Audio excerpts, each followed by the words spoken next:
a pretty incredible victory to come back from 24 points down, I think it was 1 point. Yeah, first, coming up here this game was really important for us. We're looking at our destinies in our own hands, fifth or top two, and we brought everything we got to the stadium tonight for an importance. There was no let up, nothing about position on the ladder. And I just thought, watching them closely tonight in the last game, what a great job, Adam Ford has done with young guys. I mean, I had something to do with Statman when I was at the Hawks, and I thought he had potential, but there was something missing. And over the last two nights, I just thought there's been huge development with him. And I know with the national program, there's always been, when I was with it, there was always been on King. How's it going to go? It's been a roller coaster ride and a lot of downs. And how he's played since coming here in his development, I mean, it's something that Forty just has a gift with, and that takes a lot of work. And I thought coming in tonight, they're out of this thing, how they played. We really struggled to guard them. They really made it uncomfortable for us. I think the difference, if you go swing to us now, is I thought Tim played great and has been playing great, but we went to an all-switching lineup and went small and kind of contested that three ball a lot better. And then when you get back in the game, it's McVeigh. And again, I had him in the national program. There's nobody as a human being, as a culture piece, as a basketball player I have more respect for. And I just thought the attention we put there and the way we contested him, we kept him off the foul line. We worked the three ball and kind of took that as much as we could away from him. And so huge win for us. And it was patchy, but this whole culture, everyone uses the word culture, but behavior with our group. We've been through a lot, and tonight you're 24 down up here. Where do you go?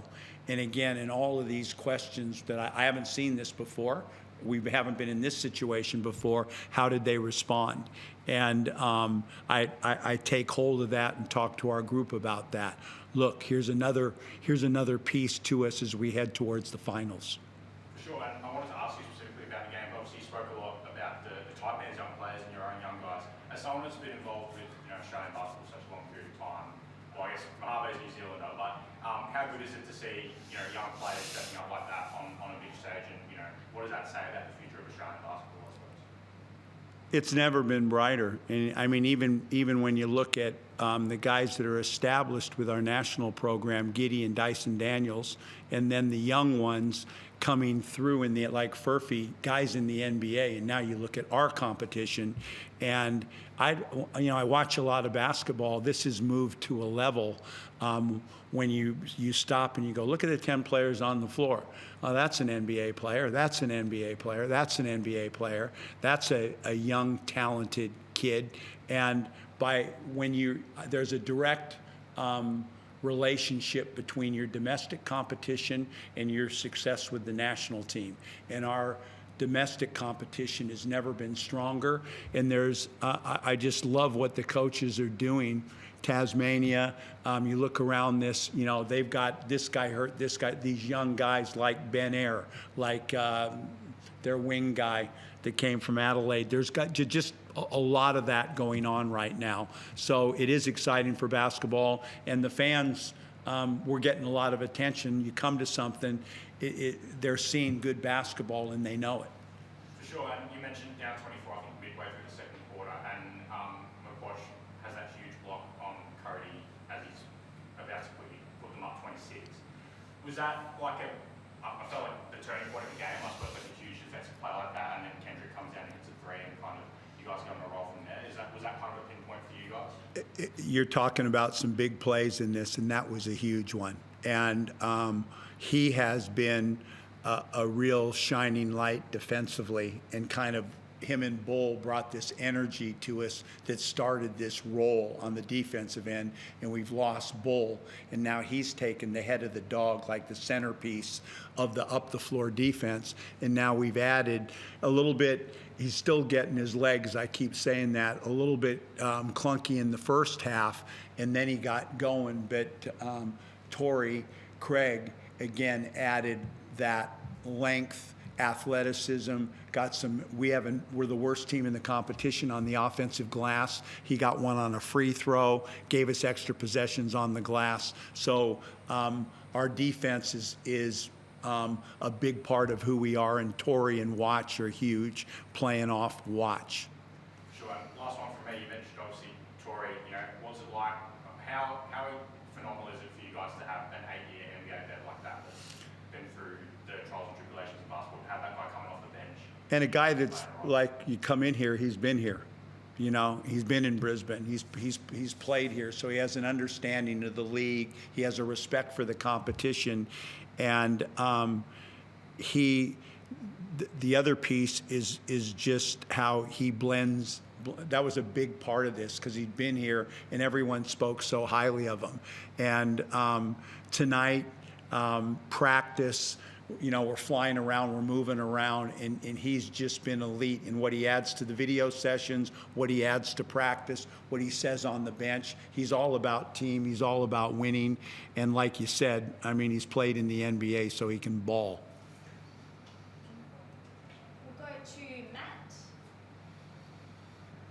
Yeah, Gorge, just with that, go back to that 24-point deficit. You won games in blowouts, you won games in dogfights, but it's one of the first time this year you've won in that kind of situation. How important is that going to be, kind of moving forward, to know that that the guys have got, you mentioned the behaviour and the culture, to win in that fashion? The biggest thing, Matt, that we get out of this game is that you have to have a constitution in this thing to go from this to where you want to go. And getting tested like that, it's not something you want. But, and like you said, I haven't had an opportunity, and they haven't, to evaluate what you do in a situation like that. And where we went, all those things that we've been talking about during this run of the teamship, playing for each other, the hugs, the huddles, the communication was all elite. And it wasn't my voice, it was their voice, and it was coming from them. Every time out, every huddle, all over, and everything about winning. So it really helps us going into the finals. You've had a pretty heavy schedule of games. How important is getting this kind of week off to maybe refocus a little bit? KD spoke to Ariana Braden. One of the things in the post-game, one of the things he said is that he wasn't happy about the guys defensively at the moment. Is that going to be kind of a key focus point for you over this next week as you play, a gigantic game in 7 days? Huge, and like they're on it, they know, and we were a step. I don't want to take, and I've spoken about Cairns and the respect I have for Adam Ford and his staff, and what the development's going on there, but we've got a squad that I'm evaluating us, and just we're a step off on the defensive end of the floor. All those corner threes, getting beat off the dribble, the communication, the shot the coach interviewer asked about that Watch made, they were getting behind us in transition and thrown over the top. So there's a lot of things to address, and I think it's been said by some of the other coaches, some of them dealing with injuries, we're adding new players. Torrey really hasn't practiced with us yet. So there's a big scope for us to get more comfortable with each other, and they've identified and know what we need to do to win, and the defensive side is huge. And just finally from me, you talk about leadership and that leadership growth of yours, or group of yours rather. Xavier Brooks, and in particular what he did in the fourth quarter, can you kind of speak to that and his continued development in that space? I keep saying this is Xavier's team, and when I first got here, it was the first signing. That was what was needed to start this build. And he wants it badly, and he's committed in any aspect to do what it takes to win. And tonight, that second, like you said, the rollouts on the on ball, the offensive rebounds, the defense, the blocks he made, he's all over it, and his leadership is huge. Playing wise, on the bench, in that locker room, he's a really important piece. Thanks, mate. Thank you. Yeah, Gorge, just a very couple quickly from me. I wanted to go back to Watts, because when you lost Bull, there was a real chance that you lost all of that defensive fight that he provides, but ever since, Watts has stepped up to a point where I spoke to David Martin about it. We both agree that he's the best defensive player in the league since Bull's gone out injured. Can you just talk about how he's grabbed this opportunity? And he's different than Bull. And I think when we got our run going, like I said, I thought the two of them playing together was really dynamic.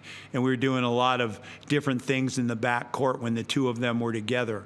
But I say this, after last season, my first interview and the most important thing the staff thought of the guys that are going and coming, the guy we want back, is Watch. And last year wasn't a great year for him. Talked about opportunity this year in his growth and how much we liked him. So, he is a key piece. He was a key piece with Bull, and right now Bull out. Torrey's talking about it. It's a nice guy to play next to defensively, and he's pretty he's pretty special there. And he's growing on the offensive end of the floor, too. We were really struggling in the first quarter to score, and he got a couple nice drives and hit a big three. So really important piece for us, and really excited about his growth. I've been in press conferences with you for 20 years, and I think that's the first time I've ever heard you ever sleep. Yeah, that was not good. That was not good. But just lastly, I want to ask about Kendrick. He was amazing again tonight, and I think it's becoming a real 50-50 battle between him and Bryce for MVP. So I'm interested in your opinion. Who would you have as MVP right now? No, I've been here forever and been in Australia, and I think Bryce Cotton is really, really special, and he and Andrew Gaze hold the place in their own as far as what they've accomplished here, and maybe the greatest two players, I think it's line ball, to ever play here. But right now, this year, and I wouldn't trade Kendrick for anybody. So, I'm not into the MVP or who, but for our team right now, and what was required this year, I wouldn't give him up for anybody. No, very well said. Thanks, George. Thank you.